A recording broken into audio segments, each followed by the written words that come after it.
Welcome to the 2021 Local Board Delegate Elections, where you will hear from various listener candidates. I'm Jose Benavides, and I'll be the moderator for the program. The topics to be discussed cover key topics facing KPFK and Pacifica Foundation as a whole, and questions submitted directly by KPFK members. Please note that all views presented are those of the participants and do not reflect the position of Pacifica Foundation or KPFK.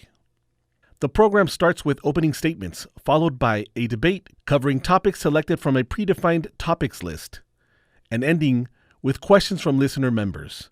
The order of the candidates and the topics have been selected by using a random sequence generator from random.org. In this series, you will hear Ralph Hawkins, Bella De Soto, and Adam Wolman. We're going to begin with Bella De Soto. You have 1 minute for your opening candidate statement. Thank you, Jose, and thank you, Renee, for this critical forum. And thank you to the candidates participating today. Bella De Soto, passionate about Pacifica at KPFK 90.7 FM and the mission. As a longtime activist against capitalism disseminating our planet, Pacifica Radio can be the unique airwaves to educate and converge communities towards solutions. I once again seek your vote to complete the remainder of my 2018 election term. As full-charge bookkeeper, computer tech, I work for accuracy, transparency, and timely reporting. Quickly increase membership through programming integrity with shining relevancy of 13 years ago, boasting a full-time news department, community events calendar, open listener call-in lines, over $1 million fundraising capacity 3 times annually. Reactivate in-house youth training, cut off rapacious fund drives. Listeners should be members, not purchasers. Let us focus on local content, daily bread and butter issues, underserved communities. Vote Bella De Soto. Thank you. My name is Ralph Hawkins, and I'm seeking a position on the station board to apply my skills to the group and try to bring back responsible leadership to the board. Pacifica's been through a lot of trials and tribulations in the past years, and we need to improve our signal and our programming in order to attract new membership and restore the funding that it takes to maintain a free speech radio, which is so important in this day and age to counter the narrative of the mainstream media. So I'm looking to apply my technical experience as a former manager of 2 college radio stations and as an employee of the state of California, managing budgets and doing estimating, and as a bargaining rep for SEIU Local 1000. Thank you. Adam Wolman, you have 1 minute. Hi, everyone. Thank you to the supervisors, fellow candidates, and everybody who cares enough to be listening to this and voting. My name is Adam Wolman. I'm running for LSB because I am a huge fan of KPFK and Pacifica. I've been listening for 20 years, started out with Democracy Now! And expanded to the whole array of programming, the Ralph Nader Radio Hour and Ian Masters and Sonali Kalhatkar and Something's Happening. I stay up late at night often with Roy and Earl Lafaria Hutchinson. There are just too many great shows to name, and this is too great an asset for us to squander, I feel. I'm worried that in the last year, we've had terrible financial troubles, and I just felt I needed to do something to get involved to try to bridge the different sides and see if we can move things forward and preserve this progressive asset that's such a jewel to the community. Thank you. Give me 1 second. Okay, so now we're going to move into the questions. Adam, this topic is for you. What is your understanding of how programming decisions, removal of programs, addition of new programs, schedule modifications, etc., are currently made at KPFK? And what do you think are the most important criteria to take into account when evaluating programs? How should listener members be involved in programming evaluation? You have 2 minutes. Thank you. I, as a listener and not a professional, although I am a television professional, I've worked in television programming at ABC and Disney and MTV and HBO a little bit. I recognize when programming works and resonates with people. And it's my understanding that there was a program director and that he lost his, well, he didn't lose his position. I guess he chose to move on and go to KCRW, but that the listeners have some ability to weigh in on what they feel is working and what they would like to change. I think it's vitally important that programming reflect the needs of the community. This is the only place, KPFK, where people can go to hear voices that are not commercially supported and to get a range of programming that supports the diversity of Los Angeles and Southern California in terms of the kind of programming, the people who were involved in the programming. My work at Disney, ABC,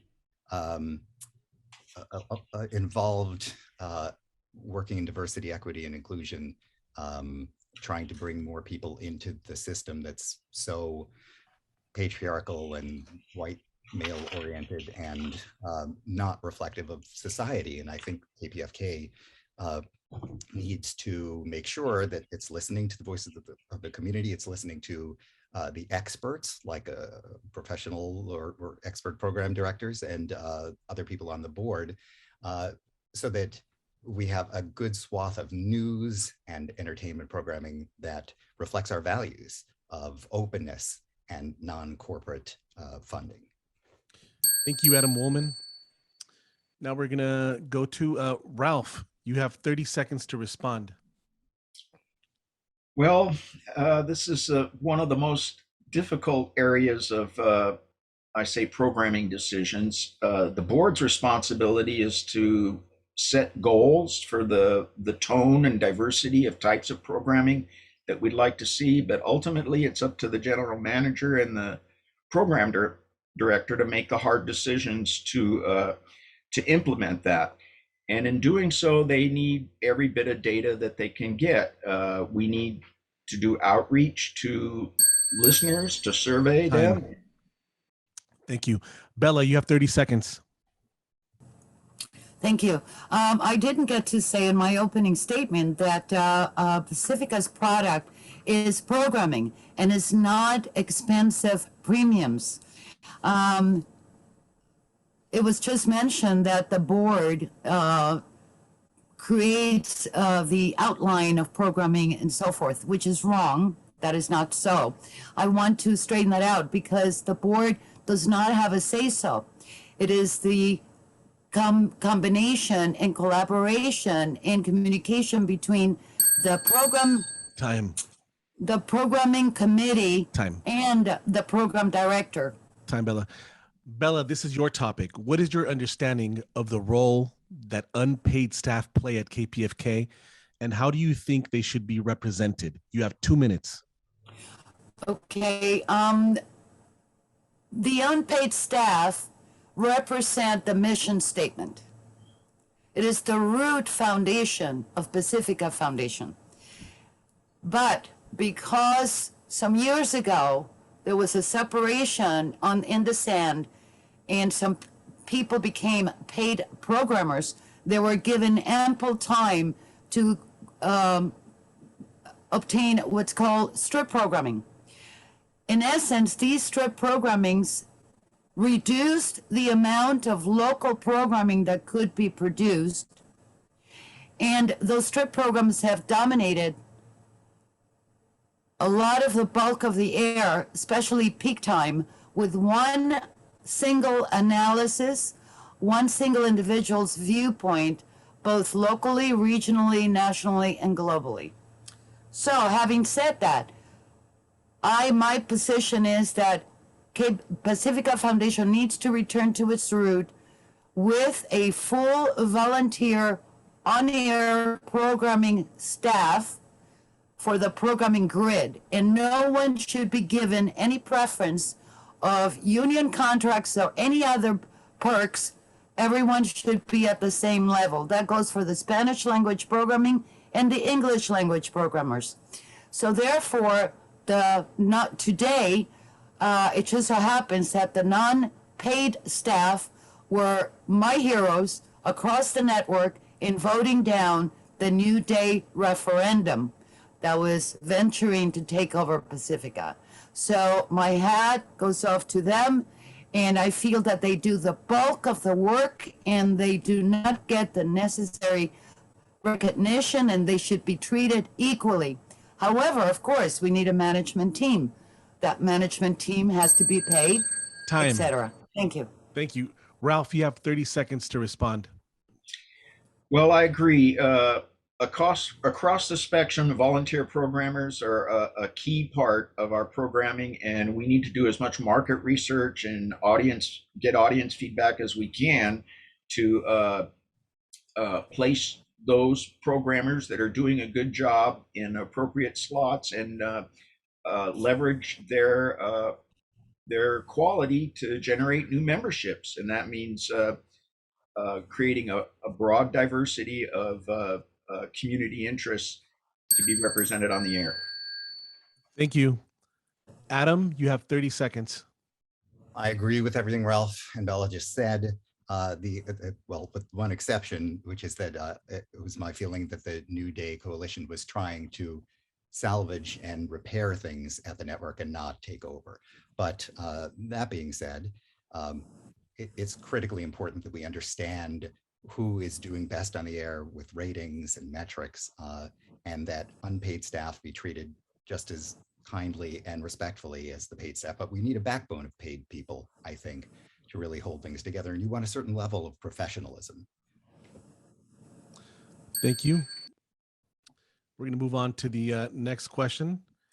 Ralph, this topic is for you.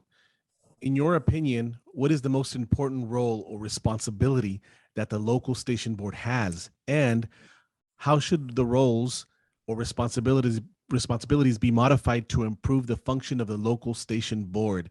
You have 2 minutes, Ralph. I think considering the Pacifica mission statement, the primary responsibility of the board is to provide fiscal responsibility and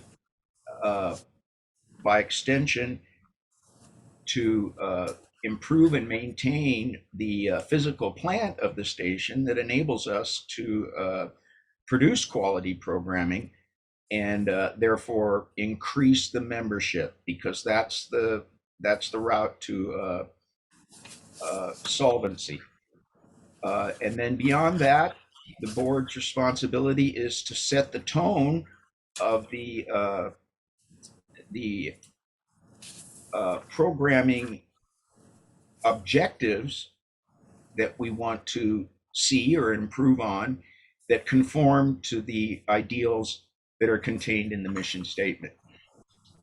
And then, of course, oversight of the paid staff, particularly the general manager and the program director. I mean, I would like to see a much better relationship and collaboration between the board and the management so that we can create a more robust sound overall. And another area that I'm very interested in is improving the technological aspects of the station, meaning providing proper equipment and investigating everything we can do to increase our signal strength. So I'll leave it at that. Thank you. Adam, you have 30 seconds. Yeah, it seems to me that what Ralph was getting at is key, that we need a functional system. And that's the reason that there was a big push to try to change the bylaws. We felt, those of us who looked, saw what was happening, heard what was happening on the airwaves, and worried about the solvency in the future of KPFK and Pacifica, felt that something needed to be done. And that's why I'm here. Time. Bella, 30 seconds. I would like for you to repeat the question, please, because there's a two-part there. Give me a second, please.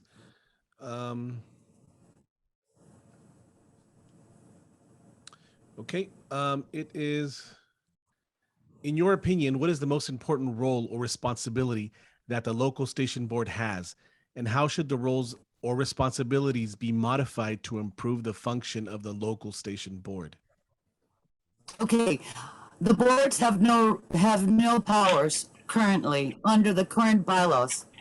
The bylaws, we need a bylaws convention at the proper time across the board, network wide, with full transparency, no matter how long it takes. But the entire bylaws need not be revised, only specific areas, and they deal with the powers and duties delegated to the boards. So currently, our position is only advisory. We have been shunned out by management Time. and with no voice. Thank you. Thank you, Bella de Soto. We're now going to select questions from the list submitted by listener members, and each candidate will have 1 minute to respond. We will take as many questions as time allows. The first question is, do you have any ideas on how Pacifica can generate new listeners and market to younger audiences? We're going to begin with Adam. That's a great question. And it's really the bottom line, because we can't raise the funds that we need unless we have a wide, committed listener base. And that all has to do, I think, with programming first. If you've got great stuff on the air, then people are going to gravitate to it once they know it's out there. And then that's the second part, making sure people are aware.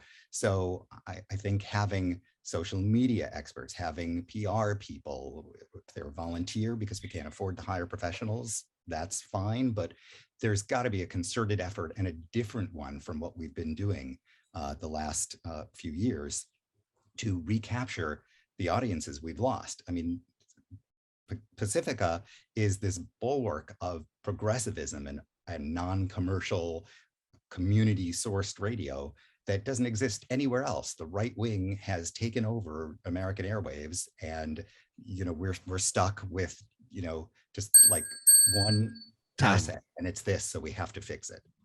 Thank you, Bella. You have 1 minute.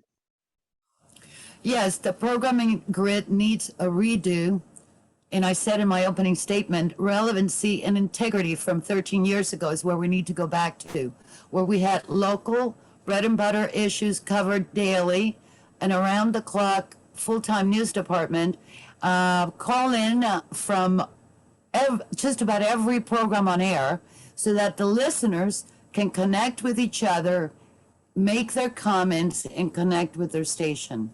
This is how you attract the membership, grow the membership, and you must take the mission statement as number one, prioritize it within the grid. Therefore, announcing around the clock your $25 membership gets you this. It qualifies you ownership of your station. You can vote for governance of your station.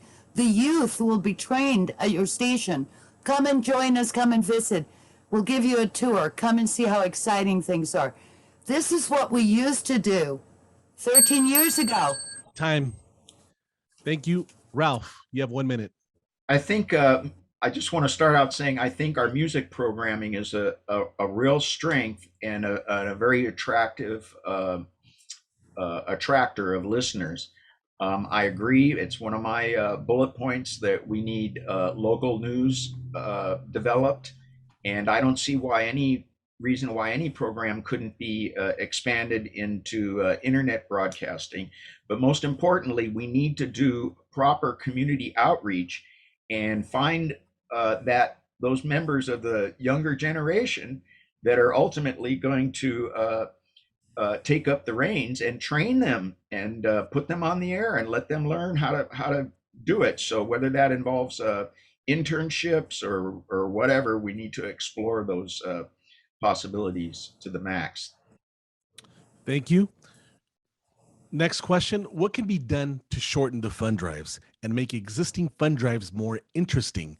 Adam, you have 1 minute.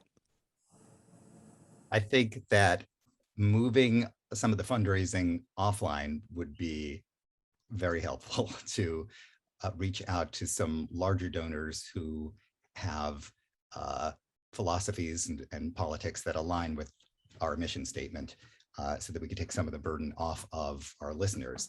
But sweetening the pot with the listeners, offering premiums that are not so expensive for the station to fulfill, having local community partnerships with businesses so that people get, like, I have a KCRW card and I go to a restaurant and I get a discount on things. Those are ways of, and having live events of enticing people to join and showing them that just listening is not going to put them on the same plane as the people who are actively supporting the station. Thank you. Bella, you have 1 minute.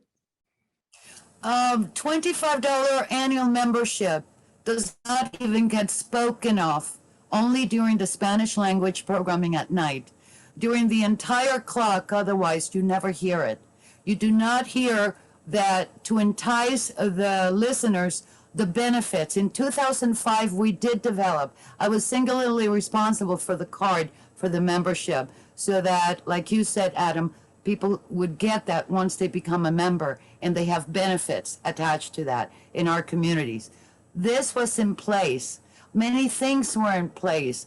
An around-the-clock community calendar, so that the community knew that their event could be promoted on air, right? Because why? Because we are in their community, and we care about their events, their issues. So all of this tied together is what makes a community. And this is what we need to become. Again, a community radio. But over the airwaves, Time. we need to promote it. We need to talk about it. You have 1 minute. I'm not sure what the best approaches would be, because I haven't been an insider, but we really need to study what the results of our efforts in the past have been. I agree with Bella. Connecting with the community, explaining the benefits might go a long way towards just attracting members without the extended on-air appeals. We really need some public service announcements in that regard, explaining how things really work and where the importance of the funding might go a long way towards that. I like to support live community music events, but I understand those are problematic and can sometimes lose money. But I'd like to explore all options. Thank you. The third question is, there seems to be problems maintaining accurate membership lists of listener members and staff. What do you know about this problem, and how can it be solved? Adam, you have 1 minute. Well, what I know is that it was problematic, or at least this is what I heard, with the elections. And so you guys who are here who helped with election supervision must have had a difficult time if we didn't have the accurate lists of people and whether family memberships allowed multiple people in a family to vote, that sort of thing. Just to boil it down, it's just crucial that we get someone like Bella, who does bookkeeping, many people with those kinds of skills, to just do a forensic analysis of our listener lists and our supporter lists and figure out, how to best manage them and how to stay on top of everything, because it's absolutely critical. It's not an answer I think any of us can give you in, a minute, but that's what needs to be done. Thank you, Adam. Bella, you have 1 minute.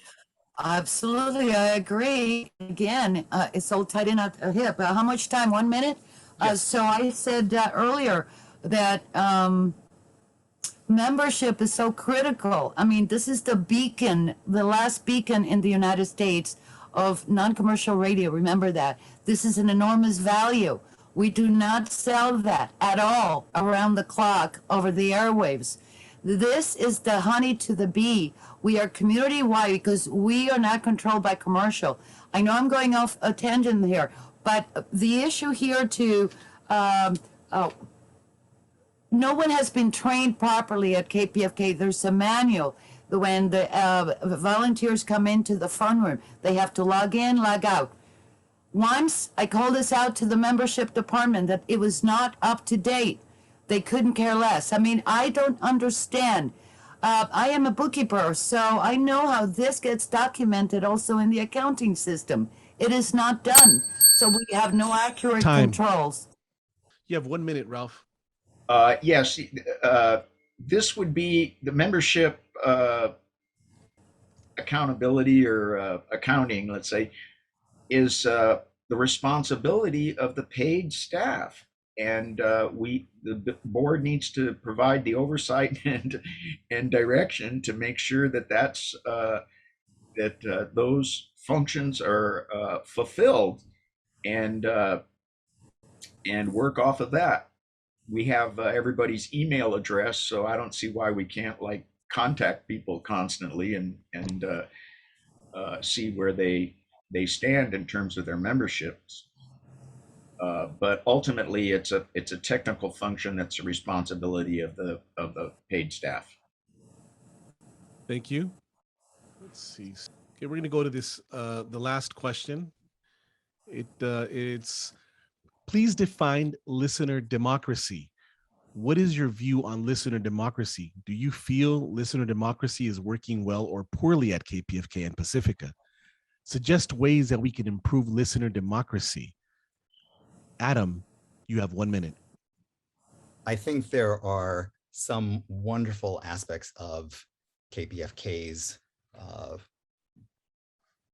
process of running the station that we should applaud, in that we have a listener station board and we encourage participation from people. But the problem is that too many people don't know about KPFK and what's going on there. And that needs to change with outreach. You can't have a democratic participation from your community if the community isn't aware of what you're doing. And so we really need to promote the station and everything that's on the air and the reasons why it's so valuable to those of us who care about a free and open society and progressive change in this world, and pushing back against the right-wing agenda. So to me, that is really the number one thing that we have to do in order to keep democracy a core part of our mission. Time. Thank you. Bella, you have 1 minute. Thank you. So listener democracy is not working. It has not worked since 2008 at KPFK and across the network. It is then, at the beginning of 2009, when most of the local programming, local flavor for each signal was removed. It was carved out, and imports of pre-recorded programming were brought in. We lost our identity, but in particularly KPFK. And the listeners have not been consulted.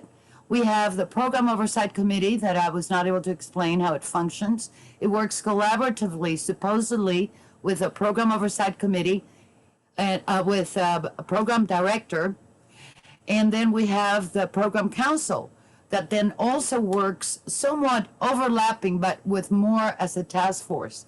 So it is here where the listeners come to give their input and be informed and get consulted. Time. This has not worked. Ralph, you have 1 minute.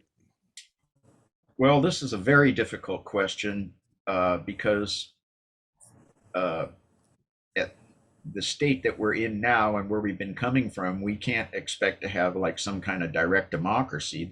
The station board is essentially a representative democracy, but it behooves the board to do all the outreach that they can to figure out how the listeners feel about the product that they're receiving.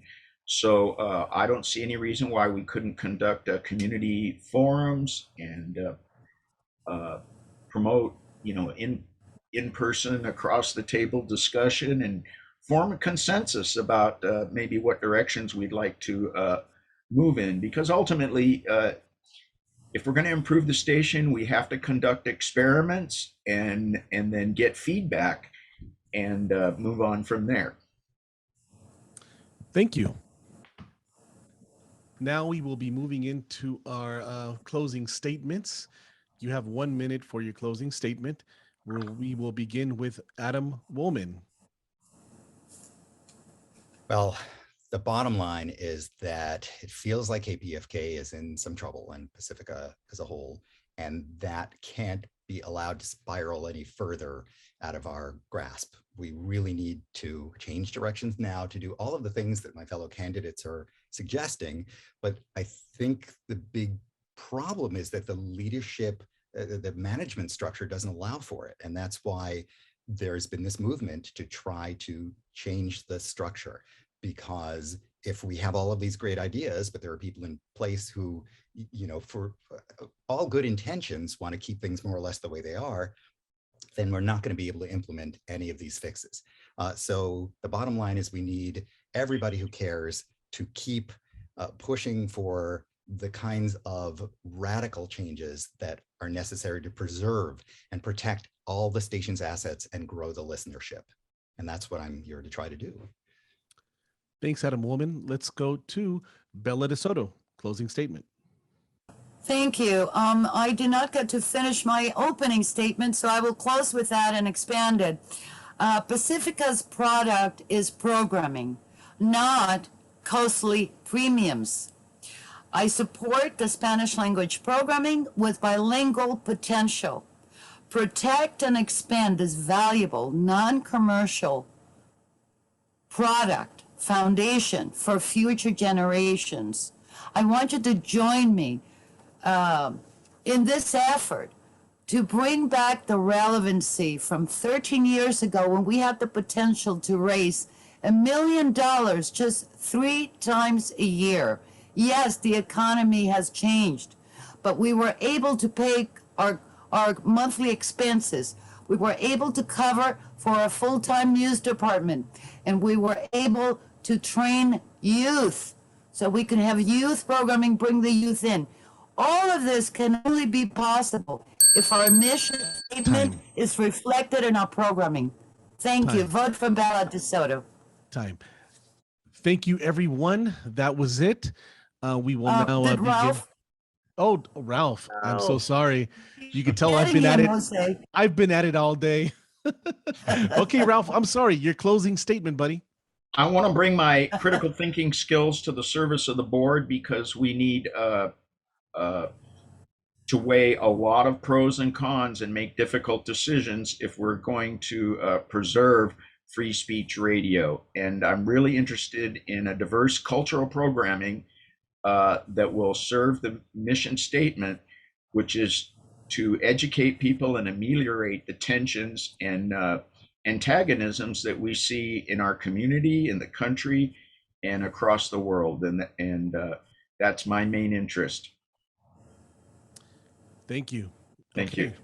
That is our final statement. For more information, visit elections.pacifica.org. For all questions and to file a ballot request form, make sure to cast your ballot before 11:59 p.m. Eastern Standard Time, October 15th, 2021. Thank you.